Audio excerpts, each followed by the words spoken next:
Hello dear friends, welcome है आप सभी का दोनों क्लासेस 8 को में। तो आज के इस क्लास में हम लोग कवर करने वाले हैं ज्योग्राफी ने भूगोल के चैप्टर 5 जिसका नाम है प्राथमिक क्रियाएं। इसी का आज हम लोग सब्जेक्टिव क्वेश्चन कवर करेंगे। इससे पहले हम लोगों ने इस चैप्टर का थ्योरी एक्सप्लेनेशन कंप्लीट रूप से पढ़ा है।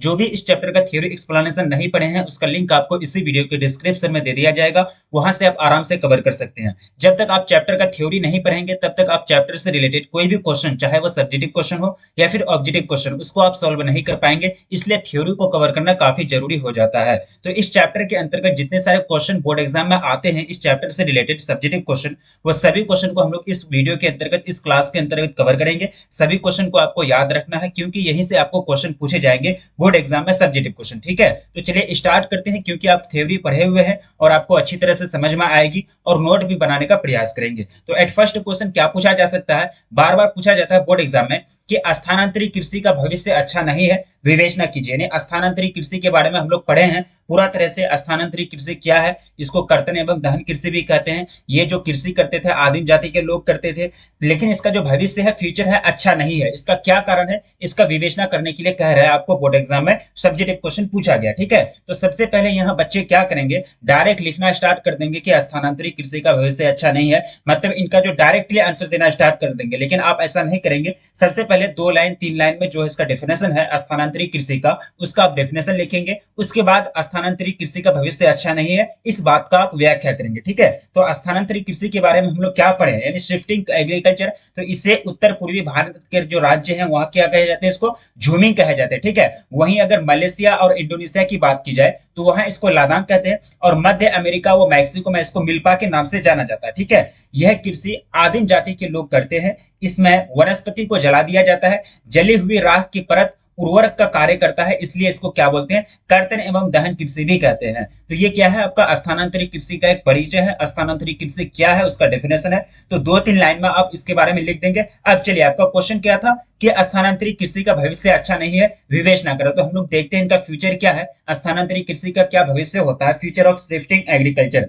हाँ, स्थानांतरित कृषि का भविष्य अच्छा नहीं है क्योंकि इस प्रकार की कृषि प्रक्रिया में वनों को जलाकर भूमि तैयार की जाती है। यानी जो वन है, जैसे कि अगर डायवर्सिटी को बचा के रखना है, यानी जैव विविधता को अगर बचा के रखना है, तो ये वन का होना बहुत जरूरी है। यानी जो ये वन को जलाया जाता है, ये जंगल को जो जलाया जाता है, इनका होना बहुत जरूरी है। तो ये इस कृषि में, स्थानांतरित कृषि में वन को ही जला दिया जाता है। तो ये बहुत बड़ी एक तरह से नेगेटिव पॉइंट है स्थानांतरित कृषि का, शिफ्टिंग एग्रीकल्चर का, जो नहीं होना चाहिए, जिसके कारण इसका भविष्य जो है फ्यूचर अच्छा नहीं है। और आपको पता है कि वन को बचाने का बहुत बहुत एक तरह से प्रयास की जा रही है सरकार की तरफ से, और पूरा वर्ल्ड लेवल पर इसका प्रयास जारी है कि वन को बचाया जाए। वन संरक्षण अभियान, ठीक है, बहुत सारा अभियान चलाया जाता है, क्योंकि अगर वन नहीं रहेगा तो ऑक्सीजन नहीं आएगा, ऑक्सीजन नहीं आएगा तो जीव जंतु जिंदा नहीं रह पाएंगे। ठीक है, वनों को जलाकर भूमि तैयार की जाती है, जिस कारण जैव विविधता में कमी, यानी बायोडाइवर्सिटी, आपको पता है ना कि वन में बहुत सारे मतलब जीव पाए जाते हैं, जीव जंतु पाए जाते हैं। ठीक है, तो जैव विविधता में कमी आएगी, वन ही नहीं रहेगा तो जीव कहां से रहेंगे। ठीक है,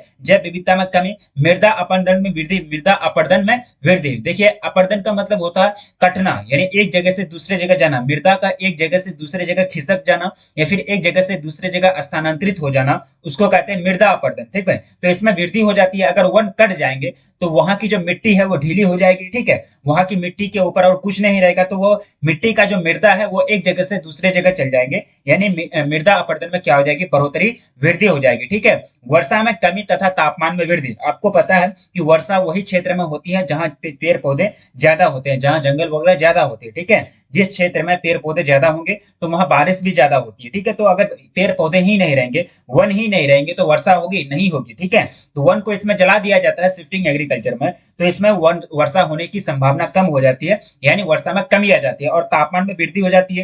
तापमान कैसे नहीं वृद्धि होगा, यहाँ तो CO2 यानी जो आपका कार्बन डाइऑक्साइड है वह बढ़ रही है, और कार्बन डाइऑक्साइड को एब्जॉर्ब करने के लिए वृक्ष और पेड़ पौधे होनी चाहिए, जंगल होनी चाहिए, तो वन को यहाँ जला ही दिया जाता है। तो वो कार्बन डाइऑक्साइड को भी एक तरह से ग्रहण करने वाला कोई और जीव जंतु नहीं बचा। ठीक है, जिसके कारण तापमान यानी टेम्परेचर जो है उसमें भी बढ़ोतरी, वृद्धि होती है। इसके साथ साथ पर्यावरण प्रदूषण, जैसे कि समस्या, पर्यावरण प्रदूषण में क्या हो सकता है, जल ध्वनि प्रदूषण होगा, उसके बाद जल प्रदूषण होगा, मिट्टी प्रदूषण होगा, ये सब समस्याएं उत्पन्न हो जाती है। अतः स्थानांतरित कृषि का भविष्य अच्छा नहीं है। तो ये सब चीज को देखते हुए, ये सब पॉइंट को देखते हुए स्थानांतरित कृषि को कहीं ना कहीं अब आगे रोक दिया जाएगा, कहीं ना कहीं इस पर आप बैन लगा दिया जाएगा, जिसके कारण स्थानांतरित कृषि का भविष्य अच्छा नहीं है, ये बात हम लोग पूरा कह सकते हैं। ठीक है, तो आप इस प्रकार कहेंगे कि स्थानांतरित कृषि का भविष्य अच्छा नहीं है, किसे अच्छे नहीं है, ये आपको इस प्रकार डिफाइन करना है। ठीक है, लेकिन आपको ये याद रखना है कि स्थानांतरित कृषि का भविष्य अच्छा नहीं है, तो सबसे पहले ज्यादा से ज्यादा वर्ड यानी ज्यादा से ज्यादा आप सेंटेंस लाइन जो लिखेंगे,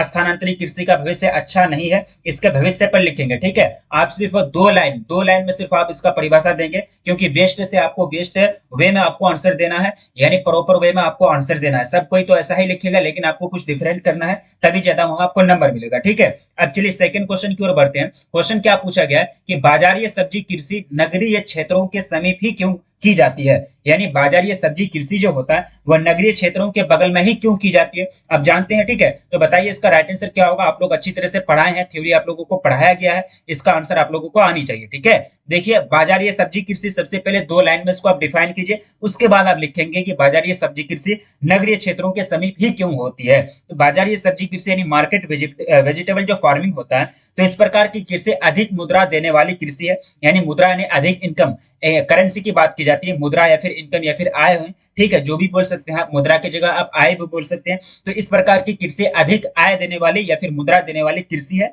और इसमें खेतों का आकार छोटा होता है, यानी जहां भी सब्जी की कृषि होती है, सब्जी की खेती होती है, बड़े बड़े आकार के खेत नहीं होते, खेतों का आकार क्या होता है, मिनिमम होता है, छोटा होता है। इस कृषि के अंतर्गत फल हो गया, सब्जियां हो गया, वो पुष्प उगाए जाते हैं। ठीक है, ये जो बाजारीय सब्जी कृषि है, तो इसके अंतर्गत फल, सब्जी और पुष्प उगाए जाते हैं। ये चीज आपको याद रखना है कि बाजारीय सब्जी कृषि के अंतर्गत क्या क्या उगाए जाते हैं। ठीक है, अब चलिए हम लोग चलते हैं मेन क्वेश्चन की ओर, यानी बाजारीय सब्जी कृषि नगरीय क्षेत्रों के समीप ही क्यों होता है। तो आपको हेडिंग लिखना है, बाजारीय सब्जी कृषि नगरीय क्षेत्रों के समीप। ठीक है, तो आप इसको हेडिंग में लिख करके आप डिफाइन करेंगे, तो इसका आंसर देंगे, यानी क्वेश्चन जो आपको पूछा गया है। ठीक है, तो सब्जी की मांग व खपत नगरीय क्षेत्रों में ज्यादा होती है। सब कोई जानते हैं कि सब्जी की उत्पादन अगर होती है, वो तो जहां भी होती है, ठीक है, खेती की जाती है, ज्यादा से ज्यादा ग्रामीण इलाकों में खेती की जाती है, लेकिन इसका जो खपत होता है, यानी इनका जो एक तरह से डिमांड सबसे ज्यादा है, वो नगरीय क्षेत्रों में। ठीक है, नगरीय क्षेत्रों में ज्यादा होती है। नगरीय क्षेत्रों में उच्च आय वाले लोग रहते हैं, सही बात है, जो नगर में रहते हैं, जो शहर में रहते हैं, उनका जो इनकम होता है, उनके पास जो पैसा होता है, वो ज्यादा आय वाला होता है, ज्यादा इनकम वाले होते हैं, ज्यादा इनकम वाले लोग रहते हैं, जहां ताजी सब्जी व फलों की मांग अधिक रहती है। यानी ग्रामीण क्षेत्र में तो ज्यादा आर्थिक दृष्टि से सभी लोग मजबूत नहीं होते हैं, सभी लोग एक तरह से उच्च आय वाले नहीं होते, जिसके कारण ग्रामीण क्षेत्रों में सब्जी की मांग कम होती है, यानी ताजे सब्जी की मांग, ताजे फलों की मांग कम होती है। और जो नगरीय क्षेत्र में है, तो नगरीय क्षेत्रों में 24 घंटा यानी हमेशा जो ताजा सब्जी है और ताजा जो फल है, उनकी डिमांड हमेशा अधिक होती है, यानी उनकी डिमांड हमेशा बनाए रखती है नगर, यानी नगर जो आपका क्षेत्र है, क्योंकि यहाँ उच्च आय वाले लोग रहते हैं। जब पैसा होगा तो अच्छी अच्छी चीज खाएंगे। ठीक है, अब देखिए यातायात के साधन अच्छे होते हैं, यातायात के जो साधन है वो अच्छे होते हैं नगरीय क्षेत्र में, यानी जहां भी सब्जी का निर्माण होता है, से सब्जी उगाए जाते हैं, तो वहां से आराम से लाया जा सकता है, यातायात का साधन सुविकसित है, उसको आराम से नगरीय क्षेत्र में लाया जा सकता है। इसके अतिरिक्त सिंचाई, उर्वरक, अच्छी किस्म के बीज, कीटनाशक आदि की प्राप्ति नगरीय क्षेत्रों से आसानी से की जाती है। अगर यही नगरीय क्षेत्र से दूर किया जाए, ये कृषि बाजारीय कृषि नगरीय क्षेत्र से अगर दूर किया जाए, तो वो फिर एक तरह से दिक्कत हो जाएगा। सब्जी को लाने में भी नगरीय क्षेत्र के बगल में यातायात का साधन नहीं हो पाएगा, उपलब्ध नहीं हो पाएगा। सिंचाई, उर्वरक हो गया, अच्छी किस्म के बीज, कीटनाशक, ये सब चीज को नहीं मतलब गेन कर पाएगा, ये सब चीज को लेके जाने में बहुत ज्यादा दिक्कतों का सामना करना पड़ेगा। ठीक है, तो कहीं ना कहीं अगर बाजारीय कृषि नगर के बगल में ही होता है, तो ये सब सिंचाई के लिए उर्वरक, बीज वगैरह जो होता है, ये आसानी से मिल जाता है, और उनको खेत तक, यानी जो कृषि का जो प्लॉट है, जो आपका एक तरह से छोटा छोटा जो खेतों का आकार है, वहां तक ले जाने में ज्यादा दिक्कत नहीं होती है, और यातायात के साधन भी सुविकसित होते हैं। ठीक है, आदि की प्राप्ति नगरीय क्षेत्रों में आसानी से हो जाती है, इसलिए बाजारीय सब्जी कृषि नगरीय क्षेत्रों के समीप ही होता है। ठीक है, आप समझ सकते हैं बाजारीय सब्जी कृषि नगरीय क्षेत्र के समीप क्यों होता है, इस प्रकार आप आंसर देंगे, इसी तरह से आप लोगों को आंसर देना है। ठीक है, बाजारीय सब्जी कृषि नगरीय क्षेत्रों के समीप ही क्यों की जाती है, इस प्रकार आप डिफाइन करेंगे। चलिए नेक्स्ट क्वेश्चन क्या पूछा गया है कि विस्तृत पैमाने पर डेयरी कृषि का विकास यातायात के साधनों एवं प्रशिक्षकों के विकास के बाद ही क्यों संभव हुआ। देखिए क्वेश्चन आपको पूछा गया है विस्तृत पैमाने पर, यानी बड़े पैमाने पर, बड़े लेवल पर डेयरी कृषि, यानी जिसमें दुग्ध का उत्पादन होता है, डेयरी कृषि का विकास यातायात के साधन और प्रशीतकों, देखिए प्रशीतक का मतलब होता है रेफ्रिजरेटर, यानी आप लोग फ्रिज वगैरह रखते हैं ना, उसको हिंदी में कहते हैं प्रशीतक, ठीक है। तो प्रशीतकों के विकास के बाद ही संभव हुआ, ऐसा क्यों, ये आपको पूछा गया है क्वेश्चन, ठीक है। तो सबसे पहले 2 लाइन लिखिए आप डेयरी कृषि के बारे में। डेयरी कृषि के बारे में हम लोग क्या समझते हैं, यानी डेयरी कृषि, डेयरी जो फार्मिंग होती है, तो इसमें व्यवसाय जो होता है दुधारू पशुओं के पालन पोषण को सर्वाधिक उन्नत एवं दक्ष प्रकार है। यानी डेयरी कृषि जो है, डेयरी व्यवसाय या फिर डेयरी कृषि बोले तो दुधारू पशुओं, यानी जो जिससे दूध की प्राप्ति होती है, जिससे दूध होता है, ठीक है, दूध मिलती है, तो ऐसे पशुओं को पालने का सबसे ज्यादा उन्नत और दक्ष प्रकार है आपका डेयरी कृषि, ठीक है। इसमें पूंजी की अधिक आवश्यकता होती है। डेयरी कृषि अगर आप करना चाहेंगे तो इसमें ज्यादा से ज्यादा आपको पूंजी इन्वेस्ट करना पड़ेगा, ज्यादा से ज्यादा आपको कैपिटल इन्वेस्ट करना पड़ेगा, ज्यादा आपको पैसे की जरूरत पड़ेगी। डेयरी कृषि का कार्य नगरीय एवं औद्योगिक केंद्रों के बगल में ही किया जाता है। क्यों किया जाता है, आपको पता है कि डेयरी कृषि के अंतर्गत आपका दूध का उत्पादन किया जाता है, और दूध का भी डिमांड जो होता है वो सबसे ज्यादा नगरीय क्षेत्रों में औद्योगिक केंद्रों के बगल में किया जाता है। यानी नगरीय क्षेत्रों में इसका डिमांड ज्यादा होता है और औद्योगिक क्षेत्रों में इसका डिमांड बहुत ज्यादा होता है, ठीक है। ग्रामीण क्षेत्र में ज्यादा चीज का डिमांड नहीं होता। ग्रामीण क्षेत्र में क्यों नहीं होता है, क्योंकि ग्रामीण क्षेत्रों के जो पास आय होता है वो उच्च नहीं होता, मतलब ज्यादा इनकम नहीं कमा पाते हैं, जिसके कारण वहाँ ज्यादा से ज्यादा वस्तुओं का जो डिमांड होता है, मांग होता है, वो कम होता है, ठीक है। और मांग कहाँ ज्यादा होता है, नगरीय क्षेत्र के समीप। तो नगरीय क्षेत्र के समीप डेयरी कृषि का कार्य किया जाता है और वहाँ औद्योगिक केंद्र के बगल में इसका स्थापना की जाती है, ठीक है। ये आपका है डेयरी कृषि। तो अब क्या क्वेश्चन पूछा गया है कि विस्तृत पैमाने पर डेयरी कृषि का विकास यातायात के साधन और प्रशीतक, यानी यातायात के साधन और प्रतिशत के विकास के बाद ही संभव हुआ, ऐसा क्यों, चलिए हम लोग देखते हैं। तो आपको पॉइंट इस प्रकार हेडिंग करके लिखना है कि विस्तृत पैमाने के डेयरी कृषि, यानी विस्तृत पैमाने पर डेयरी कृषि का विकास, ठीक है। चलिए, बड़े पैमाने पर डेयरी कृषि का विकास यातायात के साधन और प्रशीतकों के विकास के बाद ही हुआ, ठीक है, सही बात है। यातायात के साधन जो भी गाड़ी वगैरह, चाहे वो मतलब स्थल परिवहन हो या फिर जल परिवहन हो या फिर वायु परिवहन हो, ठीक है। तो डेयरी उत्पाद यानी डेयरी प्रोडक्ट शीघ्र नाशवान वस्तु है। दूध जो उत्पादन किया जाता है, क्या उनको रखा जा सकता है बहुत दिन तक, कैसे, यानी ऐसे उसको नहीं रखा जा सकता है, जब तक उसको परिशीतक में नहीं रखा जाए, रेफ्रिजरेटर में नहीं रखा जाए, तब तक उनको ज्यादा दिन तक रखा नहीं जा सकता, क्योंकि डेयरी जो प्रोडक्ट है क्या है, वो नाशवान यानी शीघ्र नाशवान वस्तु है, बहुत ही जल्द खराब हो जाने वाली वस्तु है, और इन्हें शीघ्रता से शहरों तथा औद्योगिक क्षेत्रों में पहुंचाना आवश्यक हो जाता है। दूध जो होता है, दूध का उत्पादन अगर डेयरी फैक्ट्री में हुआ, डेयरी कृषि के अंतर्गत डेयरी उद्योग में हुआ, तो उनको क्षेत्रों में पहुंचाना जहां उनका डिमांड है, जहां उनका मांग है, उस गंतव्य स्थान तक पहुंचाना बहुत ही जरूरी हो जाता है समय के अंदर, यानी बहुत ही कम समय में, क्योंकि ये शीघ्र नाशवान वस्तु है। ये जो प्रोडक्ट है डेयरी प्रोडक्ट, जल्दी ही नाशवान होने वाली वस्तु है, जल्दी ही खत्म हो जाने वाली वस्तु है, ठीक है, जाता है। तथा इसके लिए यातायात के साधनों व प्रशीतकों का विकास होना बहुत जरूरी है, ठीक है। अब देखिए, डेयरी प्रोडक्ट जो है जल्द ही कहां पहुंचाना है, नगर के क्षेत्रों में, नगरीय क्षेत्रों में हमको पहुंचाना है, शहर में पहुंचाना है। तो जल्दी जाने के लिए क्या करना पड़ेगा, ठीक है, जल्दी जाने के लिए यातायात का साधन वहां विकसित होना चाहिए, और प्रशीतक यानी रेफ्रिजरेटर भी होना चाहिए, ठीक है, यानी जो फ्रिज है वो भी होना चाहिए, और यातायात के साधन भी विकसित होना चाहिए। तभी जो ये आपका डेयरी प्रोडक्ट है वो सही ढंग से पहुंच पाएगा अपना गंतव्य स्थान तक, यानी जहां कंज्यूमर इसका डिमांड करते हैं, जहां इसका मतलब उपभोक्ता डिमांड करते हैं, मांग करते हैं, उस स्थान तक ये पहुंच पाएगा। इसलिए विस्तृत पैमाने पर डेयरी कृषि का विकास तभी हुआ जब यातायात के साधन अपना अस्तित्व में आए, यातायात के साधनों का विकास हुआ, और प्रशीतकों का भी क्या हुआ, विकास हुआ, तभी यह संभव हो सका। अगर ये दोनों चीज अगर नहीं होते तो पहले ये जो है आपका ये डेयरी कृषि ज्यादा मतलब आगे नहीं बढ़ पाया।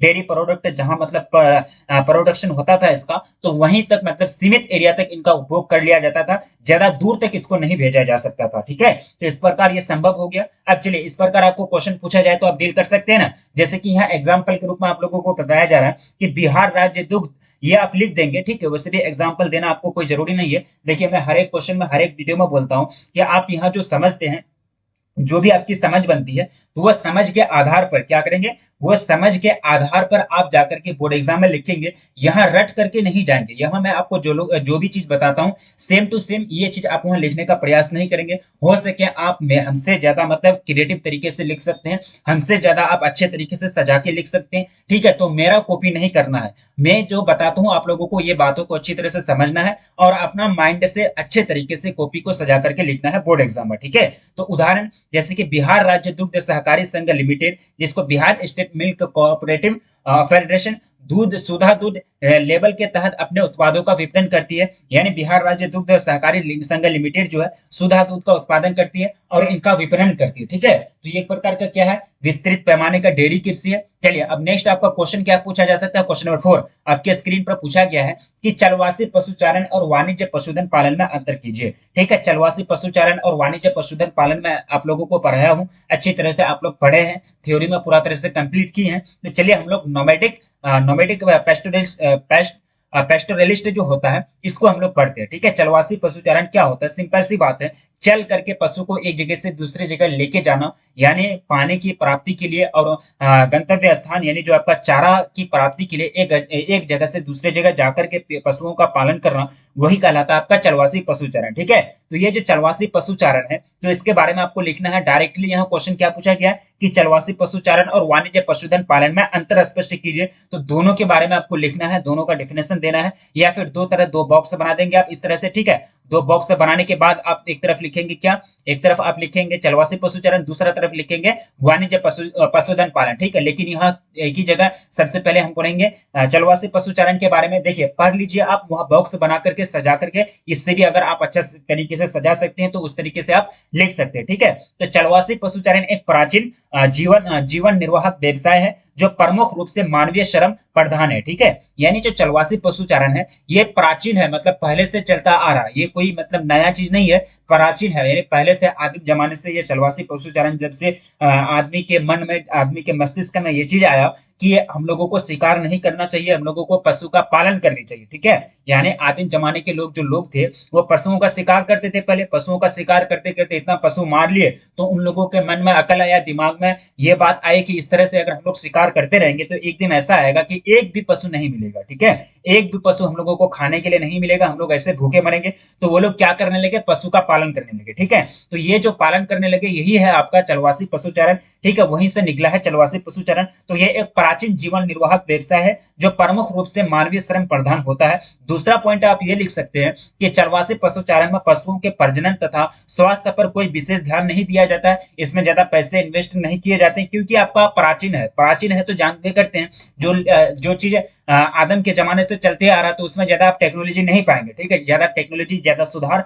नहीं पाएंगे। ठीक है, अब देखिए तीसरा पॉइंट आप लिख सकते हैं कि चलवासी पशुचारक, यानी चलवासी पशुचारक का मतलब ये हुआ कि जो चलवासी पशुचारण करता है, जो पशु का चारण करता है चलवासी पशुचारक, अपने भोजन के लिए, अपने वस्त्र के लिए और शरण औजार के लिए और यातायात के लिए भी, यानी भोजन के लिए भी पशु को मारकर ही अपना भोजन करते थे चलवासी पशुचारक। यानी जो पशु चराते थे उसी को मार करके उनका मांस को खाते थे, यानी उनका मांस को भोजन के रूप में प्रयोग करते थे। वस्त्र, उनका खाल को, उनका जो मार करके खाते थे, उनका जो चमड़ा बचता था, उनका जो लेदर बचता था, उसी को वस्त्र के रूप में प्रयोग करते थे। शरण और औजार, औजार यानी उनके हड्डियों से औजार बनाते थे। ठीक है, उनके हड्डी से क्या बनाते थे, औजार बनाते थे। ठीक है, और यातायात उसी पर चढ़ के, उसी पर मतलब पशु पर ही चढ़ के, ऊपर चढ़ के जो है उनका यातायात करते थे। मतलब सभी चीज के दृष्टि से, सभी दृष्टिकोण से जो पशु चारक हैं वह डायरेक्टली किस पर निर्भर रहते थे, पशुओं पर ही निर्भर रहते थे। ठीक है, तथा वह अपने पालतू पशुओं के साथ पानी एवं चारागाह की उपलब्धता,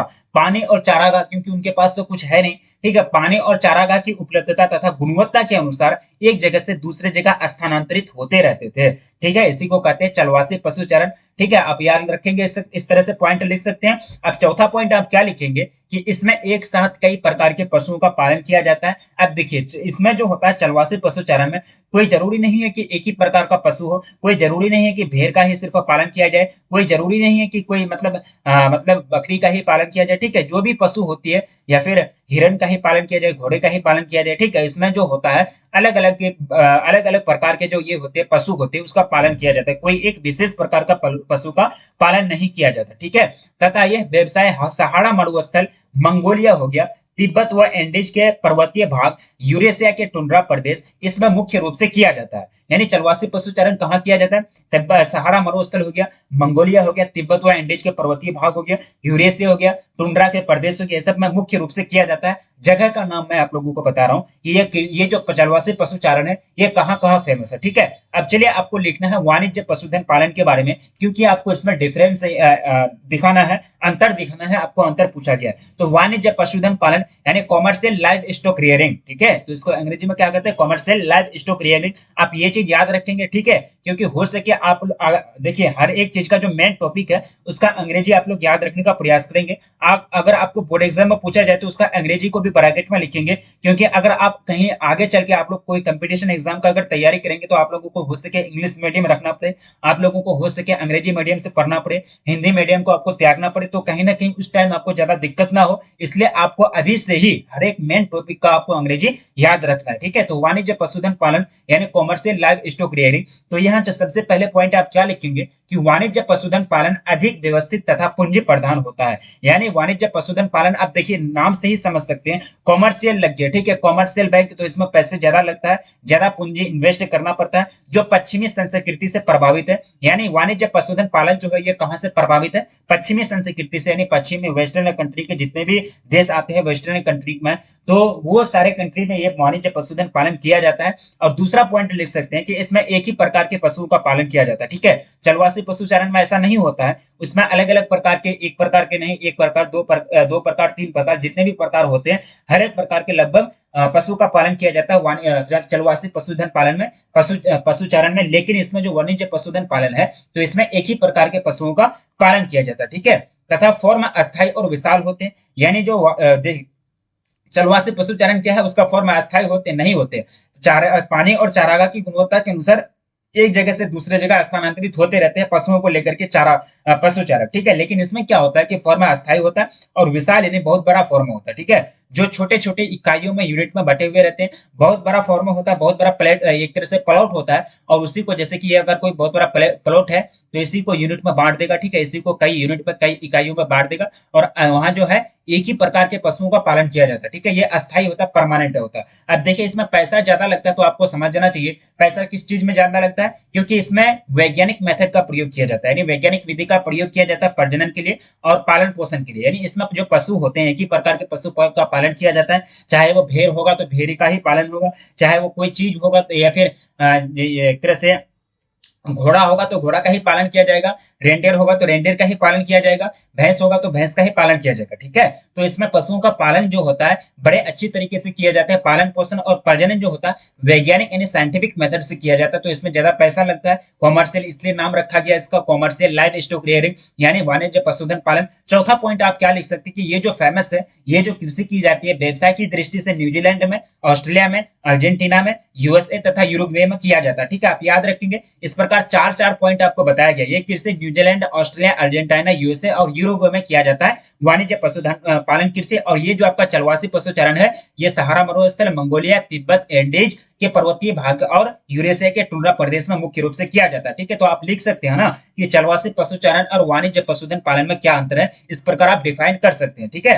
अब चलिए नेक्स्ट क्वेश्चन आपको क्या पूछा गया कि रोपण कृषि की मुख्य विशेषता बतलाइए। रोपण कृषि की मुख्य विशेषता बतलाइए। आप लोगों को कई बार पढ़ाया गया है, रोपण कृषि के अंतर्गत कहवा का उत्पादन आता है, कॉफी का उत्पादन आता है, चाय, जितने भी होते हैं महंगे लेवल का चीज, वो सारे चीज का उत्पादन लगभग रोपण कृषि के अंतर्गत आता है, ठीक है। तो इसकी आपकी विशेषता पूछा गया है, सब्जेक्टिव क्वेश्चन आपको बोर्ड एग्जाम में पूछा गया कि रोपण कृषि की विशेषता बतलाइए एवं विभिन्न देशों में, भिन्न भिन्न देशों में उगाए जाने वाले कुछ प्रमुख रोपण फसलों के नाम बताइए, ठीक है। आप लोग पढ़े हैं, मैंने आप लोगों को पढ़ाया है, ये कोई आपका नया टॉपिक नहीं है, आप लोग को याद होनी चाहिए। जो जिनको अगर याद है तो उनको तो अच्छा तरह से मजा आता होगा पढ़ने में, ठीक है। तो सबसे पहले आपको क्या करना है, रोपण कृषि के बारे में 2 लाइन लिखना है, ज्यादा नहीं लिखना है। पता चला इसी का डेफिनेशन, इसी का परिभाषा लिख करके पूरा कॉपी फुल कर दिया, ऐसा नहीं करना है। 2 ही लाइन लिखना है ताकि जो एग्जामिनर हो, जो कॉपी चेक करने वाले हो, उनको लगे कि बच्चा जो कॉपी लिखे हैं तो कभी मतलब उनका, देखिए आपका कॉपी हमेशा अलग होना चाहिए। जब भी एग्जामिनर के हाथ में आपका कॉपी जाए तो वो कॉपी आपका अलग दिखे, आपका अलग स्टाइल हो, ठीक है। तो आपको नंबर वहां अच्छे से दे देंगे, वहां समझ जाएंगे कि बच्चा जो है क्रिएटिव है, अच्छे नॉलेज वाला है, ठीक है। तो सबसे पहले 2 पॉइंट 2 लाइन आपको लिखेंगे रोपण कृषि के बारे में, यानी प्लांटेशन एग्रीकल्चर, ठीक है। इसमें प्लांट को लगाया जाता है, यानी प्लांट को इसमें लगाया जाता है। प्लांटेशन का मतलब क्या होता है, प्लांटेशन यानी प्लांट को इसमें लगाया जाता है। तो इस प्रकार की कृषि में कृषि क्षेत्र का आकार जो होता है बहुत ही बड़ा होता है, यानी रोपण कृषि में कृषि क्षेत्र का आकार बहुत बड़ा होता है। इसमें अधिक पूंजी, देखिए रोपण कृषि जो होता है ना, गांव देहात में समझते होंगे, रोपण कृषि जो रोपण होता है ना, रोपण कृषि, ये गांव देहात में आप लोग ये मत समझिएगा वो धान की कृषि, धान की कृषि जो होता है यानी धान की जो खेती होती है, चावल की खेती, उनको रब रोप के ही लगाया जाता है। उनके छोटे छोटे पौधे होते हैं, उनको रोप के लगाया जाता है। ठीक है, पानी पहले डाल दिया जाता है खेत में पूरा तरह से, उसके बाद एक तरह से कल्टीवेशन चला दिया जाता है, उसके बाद रोप करके धान की खेती की जाती है, छोटे छोटे पौधे लगाए जाते हैं। लेकिन ये रोपण कृषि नहीं है, ये रोपण कृषि नहीं है धान, ये आप लोग कंफ्यूज में मत रहिएगा। ठीक है, तो रोपण कृषि इस प्रकार की कृषि में कृषि का क्षेत्र आकार जो होता है बहुत बड़ा होता है। इसमें अधिक पूंजी निवेश, उच्च प्रबंधन एवं तकनीकी आधार एवं वैज्ञानिक विधियों का प्रयोग किया जाता है। जितना सारा मेथड है, जितना सारा वैज्ञानिक विधि है, टेक्निकल मेथड है, सारा चीज का प्रयोग इसमें कर दिया जाता है। मैनेजमेंट भी अच्छी तरीके से की जाती है और इन्वेस्ट भी काफी ज्यादा तगड़ा वाला किया जाता है। ठीक है, रोपण कृषि, क्योंकि इसमें महंगे लेवल कॉफी हो गया, कहवा हो गया, कोको हो गया, ये सारे चीज का उत्पादन किया जाता है रोपण कृषि में। और अंग्रेज लोग ने यही रोपण कृषि में ज्यादा जोर दिया था, क्योंकि उनको इसी से ज्यादा पैसे मिलते थे, इसी से ज्यादा पैसे आय की प्राप्ति होती थी। ठीक है, तो रोपण कृषि की आपको विशेषता पूछा गया है, आप भटक नहीं जाएंगे रोपण कृषि का परिभाषा लिखते हुए ही। ठीक है, आप लोग को ये चीज याद रखना है, क्वेश्चन को एक बार नहीं दो बार देखिएगा। ठीक है, दो बार नहीं तीन बार पढ़ के देखना है, लेकिन जब तक सर्टिफिकेशन ना मिले, जब तक संतुष्टि ना मिले, तब तक आप लोगों को समझना है। ठीक है, तो रोपण कृषि की विशेषता के बारे में हम लोगों को लिखना है। तो चलिए हम लिखते हैं रोपण कृषि की विशेषता है। तो पहला पॉइंट क्या हो सकता है रोपण कृषि की विशेषता? ये एक फसली कृषि है। मैंने आप लोगों को वाणिज्य पशुधन पालन पढ़ाया, तो वाणिज्य पशुधन पालन में एक ही प्रकार का पशु का पालन किया जाता है। जस्ट उसी प्रकार रोपण कृषि की विशेषता यह होती है कि इसमें एक ही फसल का प्रयोग किया जाता है, एक ही फसल को उगाया जाता है। ठीक है, जैसे कि आपको चार तरह से मिश्रित कृषि जो होता है ना, उसमें दो फसल का उत्पादन किया जाता है, मिश्रित कृषि में दो फसल का। लेकिन रोपण कृषि के अंतर्गत एक ही फसल का कृषि की जाती है, जिसमें किसी एक फसल के उत्पादन पर जोर दिया जाता है। ठीक है, यह एक व्यापारिक कृषि है। ये जो कृषि है रोपण कृषि, तो एक व्यापार की दृष्टि से एक कृषि की जाती है, जिसमें श्रमिकों की आवश्यकता बड़ी संख्या में पड़ती है। ठीक है, इसमें चाय, कॉफी, कोको, रबर, कपास, गन्ना, केला, अनानास। ठीक है, ये सब देखिए कितना महंगा लेवल का चीज है जी। चाय हो गया, ये भी महंगा लेवल का चीज होता है। कॉफी, कोको, रबर, कपास, गन्ना, केला, अनानास। देखिए ये चीज आप याद रखिएगा, 1 2 3 4 5 6 7 8, आठों चीज आप याद रखिए। हो सकता है आपको यहाँ से, क्यों मैं याद रखने के लिए बोल रहा हूँ, क्योंकि यहाँ से ऑब्जेक्टिव क्वेश्चन पूछ देता है। ठीक है, यहाँ से ऑब्जेक्टिव क्वेश्चन खटाक से उठा के आपको पूछ देगा, जो भी एग्जामिनर होगा यहाँ से ऑब्जेक्टिव क्वेश्चन लेता है वो। ठीक है, अब देखिए इत्यादि का उत्पादन कर बाजार में बेचा जाता है। ठीक है, ये सब चीज अपने घर के लिए तो नहीं होगा। गन्ना का उत्पादन करेगा तो, अगर गन्ना का उत्पादन, क्योंकि खेत का आकार बहुत बड़ा होता है, अगर आप घर के लिए गन्ना का उत्पादन करेगा तो खेत का आकार छोटा होगा ना। मैंने आपको क्या पढ़ाया कि कृषि क्षेत्र का आकार बहुत बड़ा होता है। ठीक है, ये सब चीज का उत्पादन किया जाता है, उसको बाजार में बेचा जाता है। आप चौथा पॉइंट क्या लिख सकते हैं इसकी विशेषता के अंतर्गत?